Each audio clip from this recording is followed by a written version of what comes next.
Okay, so this is the tutorial for doing the animation with your cells. So the first thing you need to do is you're going to take a picture of all of your cells. Doesn't matter if they're labeled, and you're going to take a picture of them on a white background. You should be able to use your phone. Then you need to take all of your cells and you need to send them to yourself. And so I have these cells. You're also going to take a picture of the background. If you wish to make a background on the computer, you can, but I really want you to focus on that last. You can always put in a background later. This was the background, and I went through and I did some editing on it. I made it a little bit different.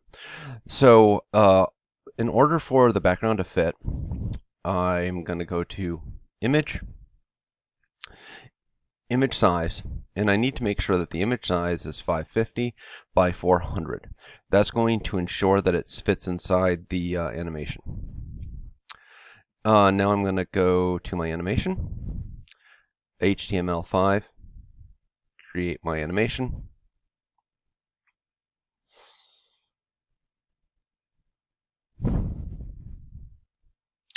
There we go, thank God. And I'm going to go back to my background, Control A, Control C, and then finally go to my animation, Control V. So it's going to snap right in. And I don't know how long this is going to be. Let's just go with 2 seconds. Okay. So I can go to my 2-second mark, right click, insert keyframe. Now it's not a blank keyframe, it's a keyframe because I want to make sure that the background goes through the entire thing. I'm now going to lock that layer because I don't need to do anything with that at the moment. And I'm going to make a second layer. I'm going to take this layer and I'm just going to put, this is the character. If you get to the point where you subdivide him down into arms or legs or other parts, that's okay. But right now we're just going with the character, and I want to make sure that I'm on frame 1. Now I'm going to go back to Photoshop, and I'm going to go in and I'm going to pull the frames of my animation. Sorry, let's rephrase that. I'm going to pull my characters into Photoshop.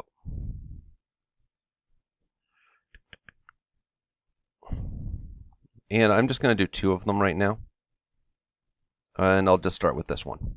So I have this one. First, I'm going to go to Image, Image Size. It's huge. It's pixels. Remember, we're doing pixels, not inches. And I'm going to make his height. The height on this one was 400 pixels, so I'm going to make him about 250 pixels. Certainly no more than 400 or he would be too big. Control plus zooms in. Now I'm going to go to my background, right click, and I'm going to duplicate the layer.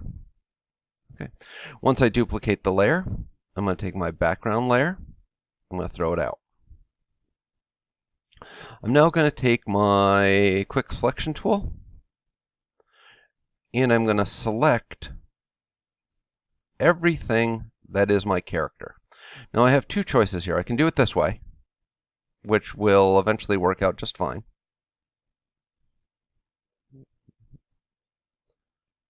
Which is why I took it on a white background. So I'm going to do that. I want to make sure that I get them all in. Okay, good enough.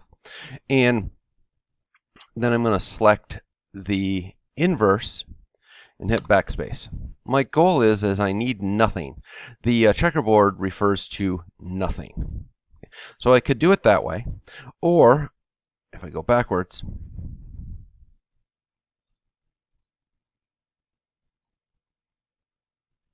there we go. I could always come in, use my magic wand. This seems to be working okay. There we go. Need to make sure I grab that 2, pull this down. Okay, we're good. Backspace. And in this case, I still need to throw out the background. So I just have this. Okay. I'm going to deselect, Control D. I'm going to go to my eraser. That's huge. And I'm going to erase the 2. So I have this. When I save it, I'm going to go to File, Save As. and I want to put them in the same place. I put it on my desktop just because, and I put it in here. And it's really important that it's saved as a Photoshop document. If it's not, it won't work. Resolution and other things we don't care about too much. So I want to do that to every single frame of the character. It may be as many as 30 of them, and I don't care if you assign one person to go through and do that, because everybody in your group is going to be using the same basic characters. So I take this. Now I'm going to go into Animate, and I already did multiple where I removed the background. Remember that the checkerboard means that there's nothing there. Now I'm going to go to File, Import, and I want to import it to the library. I could import it directly to the stage, but that's a little bit of a problem. I know that mine was Photoshop 1. I'm going to hit Open. I can leave all of this the same. And I hit Import. So right here, PSD1, this is going to be my character. And when I drag this in, notice how the background's gone. So I have him right there. I bring him in. Now, in theory, you're going to do one cell per frame, but I've realized that doesn't work. You kind of need 2 per frame, 3 per frame, etc., etc. And you got to keep in mind that right now, he's in every single last frame, which actually is currently not a problem. One of the other things I wanted to point out is this character doesn't look so great right now. It had some problems with the painting. I can always go through and do things like filter gallery. Ugh. Okay, that's hideous. I meant to go filter gallery. And I can go through and say, all right, well, is it possible for me to make this thing look better in some way? That's not working. No. Maybe Neon Glow, but I would want to do the same thing with every last character. So if I'm doing poster edges on these settings, I need to do poster edges on those settings for everything. So I could go through and do that, and then I could come back and add another filter. I don't know, maybe cutout. Yeah, cutout worked that time. So, I mean, that looks a lot better to me. Maybe I'd go with that. But you need to do the same exact thing each time. All right. So I come back. I have this character, and I want him to be that way for 3 frames. So all I'm going to do is I'm going to go to my 3rd frame. I'm going to right-click, and I'm going to say Insert Blank Keyframe. Notice how in all of this there is now nothing. But here, there are 2 frames. Well, now I go to my new keyframe, and I'm going to go back. And by the way, you can do this all at once rather than over and over again. Because I can take multiple files when I import to library. I could import this one, hold down Shift, and import both. So I'll import both right now. And now I have the PSDs are the ones you want to make sure that you use. So now on my 3rd frame, I'm going to take this one, drag it in. Notice how it fills up the entire thing. Well, I want to turn on my onion skin because now I can take him, put him here, and notice how he's too big right now. There we go. That one versus this one. It's just too big. Well, I can come to him, and if I hit Control T failed completely that time. Apparently I can't do Control T. Is it? No, it's Control Q.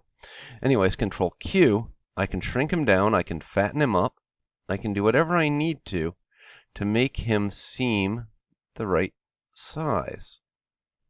So right about there looks about the right size. Maybe a little bit fatter. Okay. There we go. So now he's there. Now maybe I'm going to have this guy here for 2 frames. So I'll go to the next frame, right click, insert blank keyframe. And actually I want to go one more frame, excuse me. So I'll go backwards, there we go, right click, insert blank keyframe. Now when I go through and I hit play,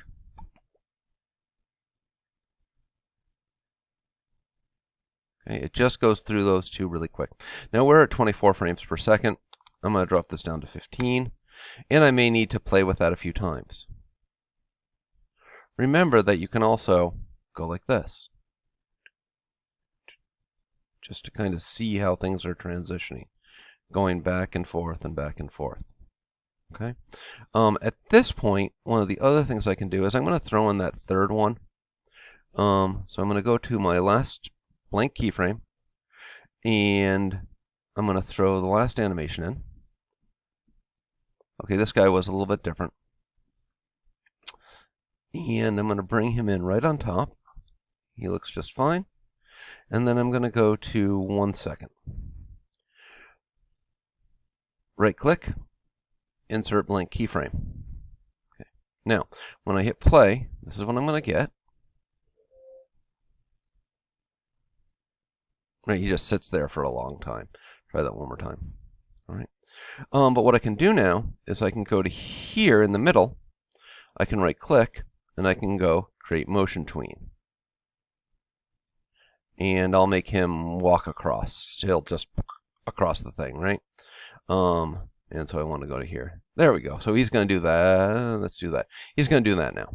So when I hit this, right? Okay. So then I can insert the motion tween. So each of you is really going to have to play with this to make this work.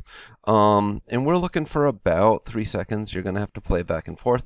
And of course, at this point, and this is kind of wrapping it up, I could always come back. I could lock that layer.